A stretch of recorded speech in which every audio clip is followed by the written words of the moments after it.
Era un imperio forjado a través de la sangre, la conquista y la guerra casi constante. Los romanos admiraban y celebraban a sus propios grandes comandantes militares, pero a regañadientes respetaban a quienes se atrevían a enfrentarse a ellos. Estos son 8 de los enemigos más ingeniosos y formidables de Roma. Durante la mayor parte de su historia, las tribus de la Galia en la actual Francia moderna habían luchado entre sí. En el 52 a.C., una invasión romana y la presencia de un líder inspirador llamado Vercingetorix los convenció de unirse para enfrentarse a un enemigo común. Vercingetorix fue lo suficientemente inteligente como para evitar una confrontación decisiva durante el mayor tiempo posible. La táctica que planeó consistía en no facilitar recursos a los ejércitos romanos y para ello debían asolarse multitud de pequeños pueblos y campos, trasladando a miles de civiles. A través de esta estrategia, Vercingetorix infligió grandes pérdidas a los romanos. Tras una serie de batallas, los galos pasaron de atacantes a perseguidos y fueron arrinconados en Alesia.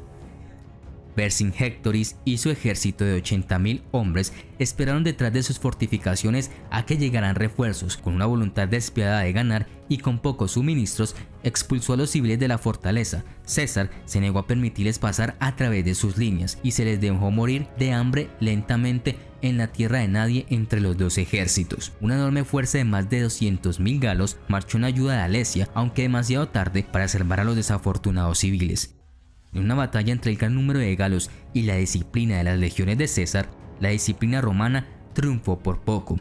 Vercingetorix fue encadenado, probablemente se le mantuvo prisionero en una celda de Tuliano, donde fue estrangulado en agosto del 46, año en que César celebró su triunfo sobre la Galia y la Galia se convirtió en otra provincia romana.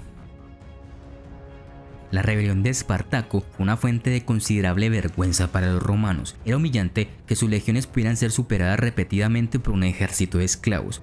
En el 73 a.C., junto con menos de 100 compañeros esclavos, lideró una fuga de una escuela de gladiadores en Capua. Estos combatientes endurecidos formarían el núcleo de un ejército rebelde que aumentaría a más de 70.000 en el transcurso de poco más de un año.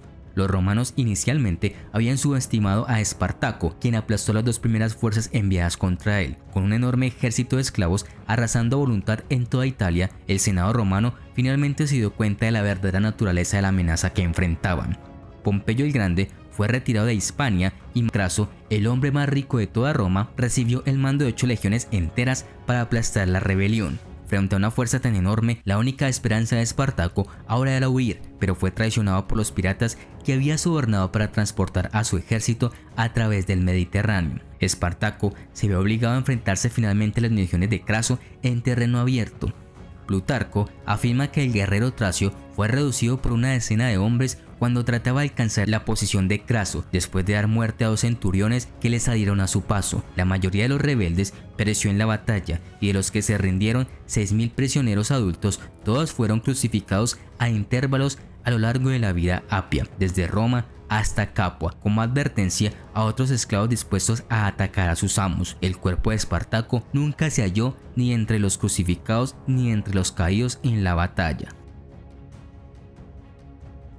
La reina de la tribu de los Icenos, Boudica, se convirtió en leyenda por liderar el levantamiento más importante contra los romanos en Britania para defender la libertad de su pueblo y vengar los abusos cometidos contra sus 2 hijas.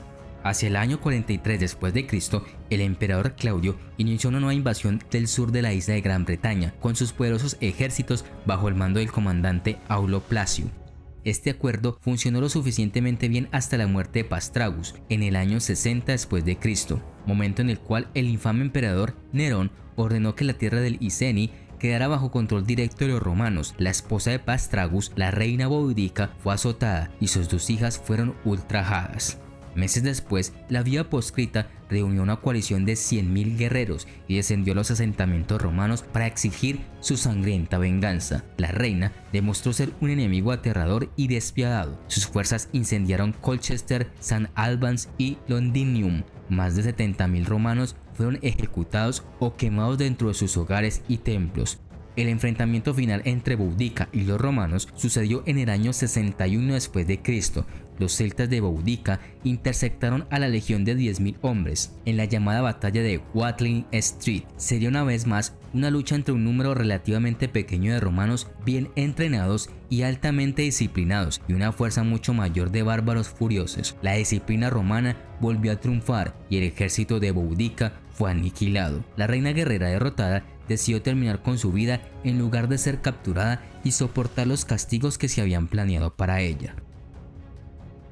En el siglo IV después de Cristo apareció una nueva amenaza desde el este. Las tribus nómadas bárbaras conocidas como los hunos comenzaron a empujar a Europa desde el otro lado del río Volga. Eran jinetes brillantes, con cada jinete armado con el arco más poderoso que el mundo había visto jamás y capaz de soltar hasta 15 flechas por minuto. Los hunos eran un enemigo aterrador. Cuando un señor de la guerra llamado Atila unió a las tribus bajo su liderazgo, se convirtieron en una amenaza para la supervivencia del Imperio Romano. Antes de ser coronado, Atila ya había atacado el Imperio Romano de Oriente en el 440 después de Cristo. Los ataques duraron aproximadamente 10 años, durante los cuales el Imperio Romano perdió grandes extensiones como las actuales Georgia, Armenia e Irán. Esta guerra se frenó gracias al ejército consolidado del Imperio Romano y su decisión de pagar tributos a Atila, el cual aceptó y pasó a centrarse en el Imperio de Occidente. Valentiniano III, emperador del Imperio de Occidente en ese momento, se negó a pagar el tributo anual, ante lo cual Atila decidió ceder. Sin embargo, el emperador Huno se lanzó a la batalla cuando Honoria, hermana del emperador, solicitó su ayuda contra la represión sufrida a manos de su hermano. Atila interpretó la petición de ayuda como una declaración de matrimonio y decidió rescatar a su amada. De este modo, el rey Huno podría adjudicarse la herencia de Honoria como su marido. Atila asentó su sede en Galia, donde tendría lugar el primer enfrentamiento contra el general de las fuerzas romanas Aequio, el cual vencería logrando la retirada de Atila. Tras la retirada, Atila consiguió reunir suficientes tropas como para dirigir una campaña desde el norte de Italia, donde se mostró imparable incluso para Aequio. Atila fue avanzando hacia el sur hasta quedarse en las puertas de Roma, donde Valentiniano III intentaría sin éxito firmar una paz con el rey Huno. Ante los fracasos de Roma por firmar la paz, se envió al Papa León I para disuadir al bárbaro que amenazaba con la destrucción del imperio. El encuentro fue beneficioso para ambas partes. El Papa le ofreció a Atila un gran botín y este aceptó. Tras firmar la paz, el rey Huno pudo regresar a Europa y Asia, donde sus pueblos se enfrentaban a luchas por la ausencia de su líder. En el 453, después de haber consumido una gran cantidad de alcohol para celebrar su boda con una joven novia, sufrió una hemorragia nasal mientras dormía y se ahogó en su propia sangre. Fue un final ignominioso para el hombre que los romanos llamaron el azote de Dios. Alemania estaba ocupada por feroces tribus bárbaras que los romanos nunca habían logrado conquistar. Nacido en el 370 después de Cristo, el rey Alarico de los visigodos no tenía ningún rencor en particular contra Roma. De hecho, todo lo que realmente quería era que su pueblo obtuviera su propia tierra y se convirtiera en parte del imperio. Alarico había sido un aliado valioso, pero el emperador rechazó su solicitud. Como resultado, Alarico condujo a su ejército a Italia. En su primer intento fue rechazado por los romanos. Su segundo esfuerzo fue más exitoso y para el año 409 después de Cristo, su ejército estaba acampado fuera de Roma. Alarico volvió a exigir tierras para su pueblo. El emperador, que no estaba en la ciudad asediada en ese momento, nuevamente rechazó la solicitud. Finalmente, perdiendo la paciencia, Alarico y los visigodos saquearon la ciudad y huyeron con una gran cantidad de oro y joyas. En 241 a.C., el imperio cartaginés fue derrotado a manos de Roma en la primera guerra púnica. Amílcar Barca había comandado los ejércitos de Cartago con inmensa habilidad contra números superiores en tierra, solo para encontrarse en el bando perdedor cuando la orgullosa armada cartaginesa sufrió una sorpresiva derrota en el mar. Si Amílcar no podía vengar esta derrota por sí mismo, lo haría a través de sus 3 hijos, en quienes había infundido un profundo odio hacia Roma. Uno de ellos, Aníbal Barca, demostraría ser uno de los comandantes militares más brillantes de la historia y estaría cerca de derrocar al Imperio Romano. La hazaña más famosa de Aníbal es llevar a sus elefantes de guerra a través de los Alpes. Aníbal Llegó a Italia a la cabeza de un ejército agotado, pero no obstante logró vencer todas las fuerzas que los romanos le arrojaron. En la batalla de Canas ideó una brillante victoria, derrotando a una fuerza romana mucho más grande. 70.000 romanos fueron ejecutados o capturados en un solo día. Les tomó 15 años a los romanos finalmente tomar ventaja sobre su némesis, cuando un gran ejército dirigido por Escipión Africanus, que había escapado de la matanza en Canás, desembarcó en el norte de África. Aníbal tuvo que abandonar finalmente Italia y correr al rescate de Cartago. Escipión había estado estudiando las tácticas de Aníbal y fue el romano quien ganó la batalla entre los dos genios militares. Cartago se vio obligado a hacer las paces en términos humillantes y Aníbal se convirtió en el hombre más buscado por los romanos. Finalmente se suicidó en lugar de arriesgarse a ser capturado vivo. A Mitrídates a veces se le conoce como el Rey Veneno y ciertamente se ganó su apodo. No solo envenenó a su madre y a su hermano durante su ascenso al poder, sino que se administró regularmente pequeñas cantidades de varios tipos de veneno. Su intención era aumentar su tolerancia y hacerse inmune a sus efectos. El Rey Veneno heredó un pequeño reino a orillas del Mar Negro, pero era un hombre ambicioso y violento. A través de la política y la guerra buscó expandir su dominio y conquistar a sus vecinos. Si bien los romanos inicialmente mostraron poco interés en sus actividades, su enfoque agresivo en la política exterior finalmente lo llevó a un conflicto directo con Roma. Entre aproximadamente el 115 y el 95 a.C., su reino triplicó su tamaño e incluso logró capturar a uno de los hombres más importantes de toda Roma, un cónsul y general llamado Manius Aquilius, a quien había ejecutado vertiendo oro fundido por la garganta.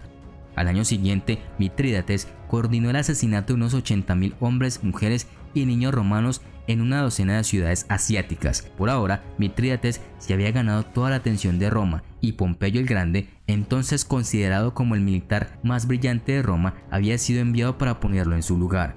Finalmente derrotados en la batalla, Mitrídates, su esposa y sus hijos consumieron veneno en lugar de caer en manos romanas. Cuando este método resultó ineficaz gracias a la tolerancia que había cultivado cuidadosamente, el Rey Veneno hizo que su guardaespaldas lo atravesara con una espada. Los romanos tendían a ver a los bárbaros, lo que esencialmente significaba cualquier persona que no era romana. Sapor y el incipiente imperio sasánida no encajaban cómodamente en este estereotipo. Era un pueblo sofisticado, cuya cultura era en muchos sentidos tan avanzada y mucho más ilustrada que Roma. También eran guerreros formidables, y el rey Sapor, que se hacía llamar Rey de Reyes y creía que descendía de los dioses, demostraría ser un rival para los romanos en el campo de batalla. Sapor capturó Siria y su capital Antioquía, una de las ciudades más grandes controladas por Roma. Los romanos contraatacaron y recuperaron algunos de los territorios perdidos, pero dejaron abiertos otros frentes de batalla. Los sasánidas lograron varias victorias sobre los romanos, pero con mucho, la más espectacular se produjo en el 260 después de Cristo, cuando Sapor logró capturar al emperador Valeriano. Este era un territorio nuevo. Ningún emperador romano había sido tomado cautivo por una potencia extranjera. Valeriano se vería obligado a vivir el resto de su vida en cautiverio. Según algunas fuentes, fue tratado como un invitado de honor. Otros relatos lo usan como el objeto humano personal del rey, antes de ser desollado vivo, relleno de paja y exhibido en un templo persa. Sapor murió de enfermedad alrededor del 270 antes de que Roma pudiera vengar a Valeriano.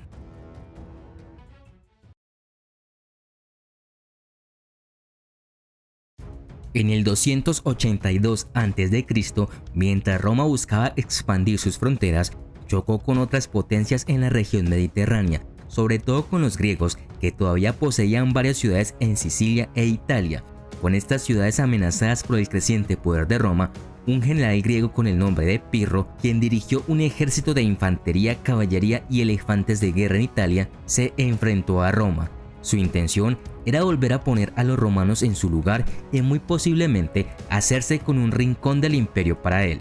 Las legiones romanas aún no eran el arma mortal de guerra en la que se convertirían y no tenían experiencia alguna en la lucha contra los elefantes de guerra. Pirro derrotó 2 veces a los romanos en grandes batallas, pero estos se negaron obstinadamente a rendirse. Estas victorias tuvieron un costo considerable. Mientras Pirro contemplaba el estado maltrecho de su ejército, se dice que lamentó que una victoria más sería su ruina. Este es el origen de la frase victoria pírrica. Habiendo sido uno de los primeros en presenciar la naturaleza implacable de la máquina de guerra romana, Pirro condujo lo que quedaba de su ejército a través del Mediterráneo y hacia el norte de África, donde esperaba encontrar una presa más fácil.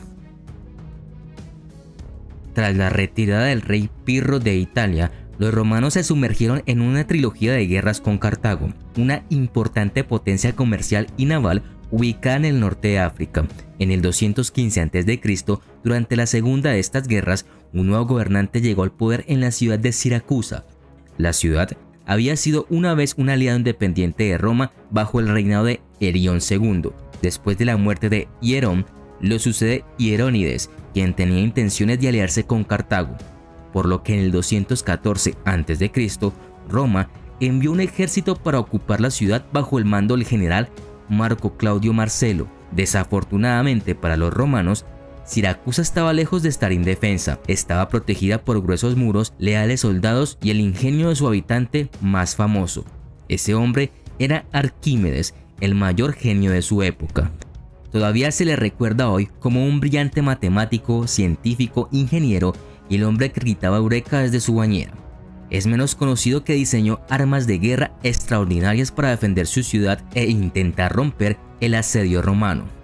Además de las armas más ortodoxas como las catapultas, según los informes, Arquímedes diseñó una garra capaz de arrastrar un barco romano fuera del agua y volcarlo, e incluso un rayo de calor que usaba espejos para desviar y magnificar el calor del sol, y gracias a sus brillantes estrategias, su nombre era mencionado con temor por los sitiadores. Con la ayuda de Arquímedes, los romanos se mantuvieron a raya durante 2 años, pero finalmente lograron irrumpir en la ciudad a escondidas.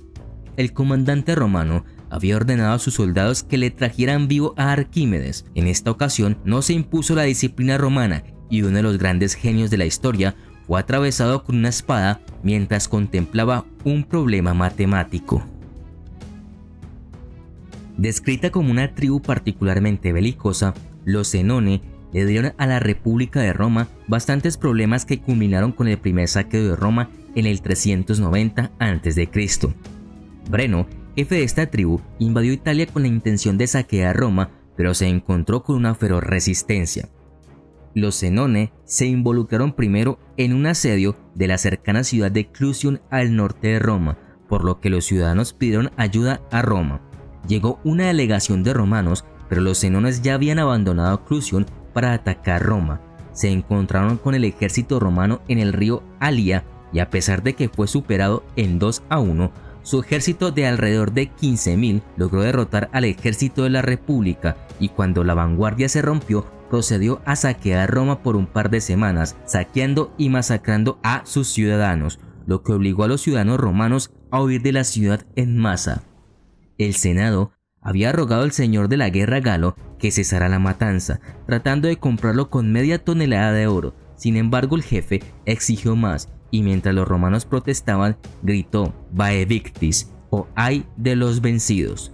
Breno tomó Roma, pero un pequeño grupo de defensores se había fortificado en la colina Capitolina y Breno se vio obligado a sitiarlos para desalojarlos. Finalmente, fue derrotado por Marcus Furius Camillus, quien llegó con una fuerza reunida en ciudades cercanas. Se supone que Breno murió en la batalla que siguió a su salida de Roma, ya que no hay más registro de él. Arminio era un jefe de los queruscos, una tribu germana. Arminio obtuvo el mando de una cohorte auxiliar germana en el ejército romano puesto en el Rin.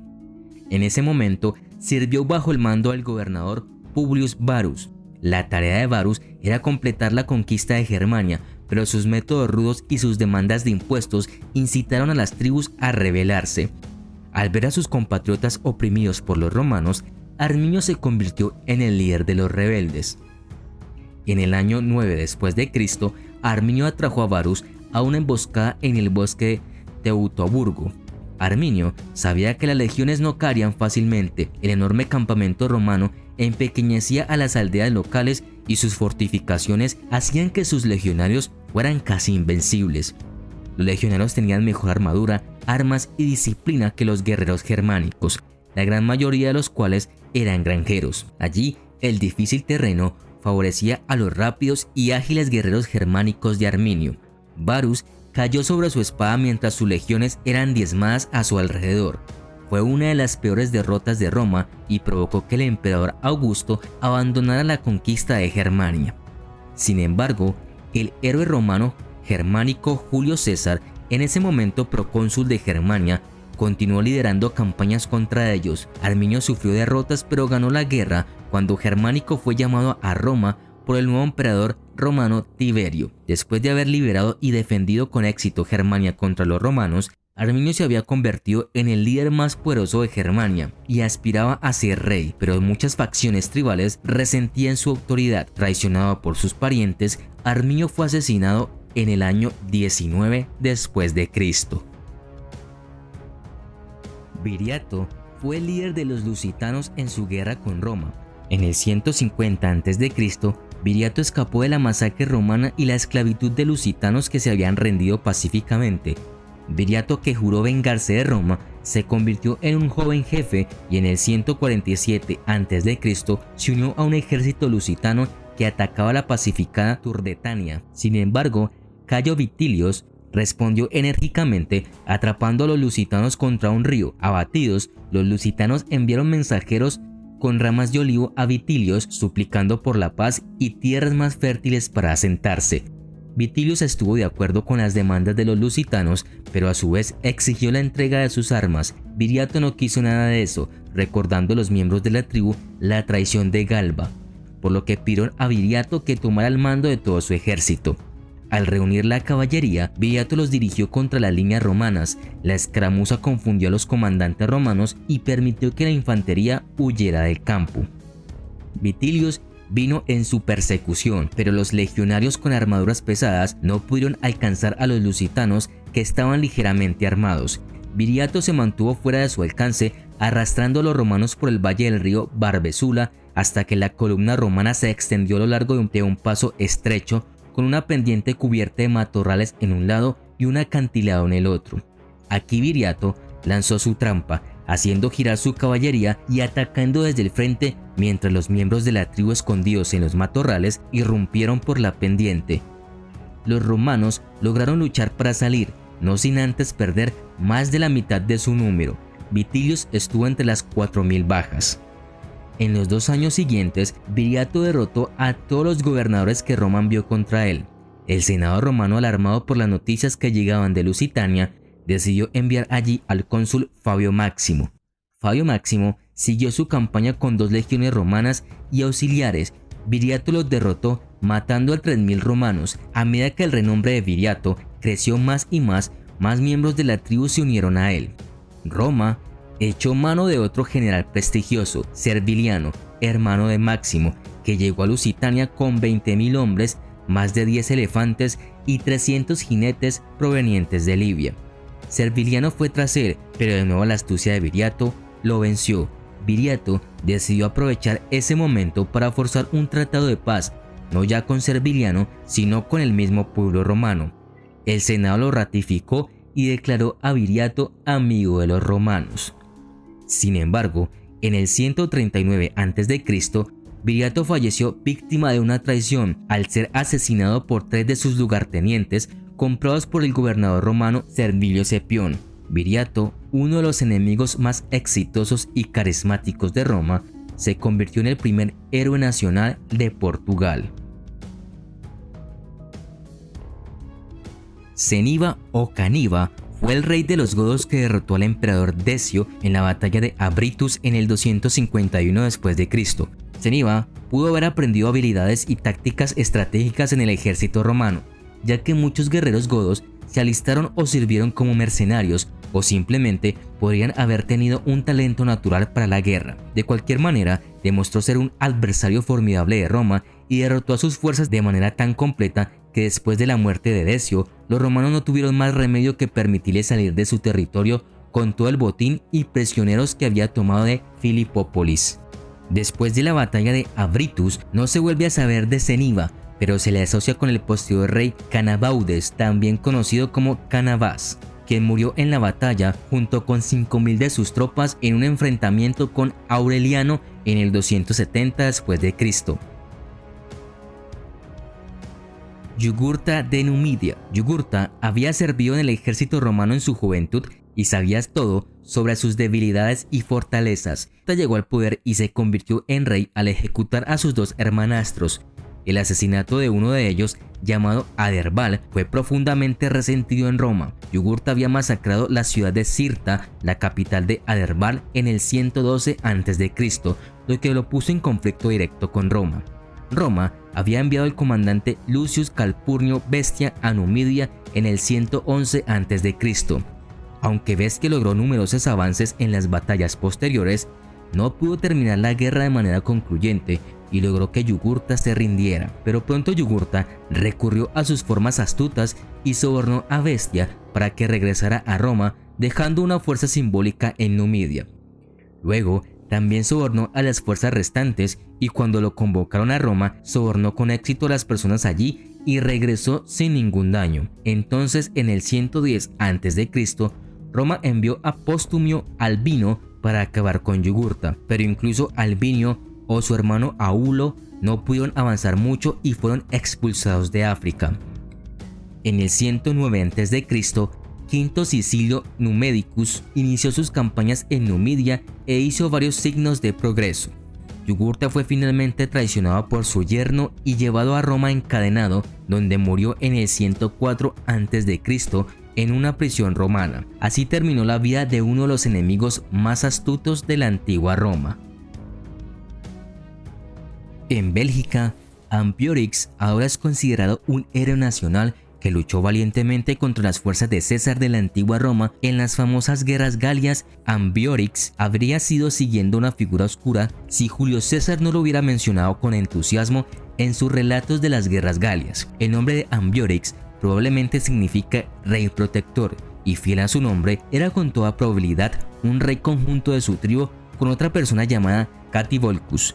Durante las campañas de César en Galia, una tribu menor de nombre Eburones se rebeló sorprendentemente. Ambiorix ganó fama duradera por su astuto engaño a la guarnición romana en Galia bajo el mando de Quintus Titurius Sabinus y la posterior emboscada que destruyó una legión romana. Lo hizo en numerosas ocasiones antes de que César acudiera al rescate de una de sus unidades. Ambiorix sobrevivió y junto con algunos de sus guardaespaldas escapó a las antiguas tierras germánicas. Después de eso, no se supo nada más sobre este fuerte y valiente enemigo de Roma que luchó contra una fuerza muy superior con sus limitados medios.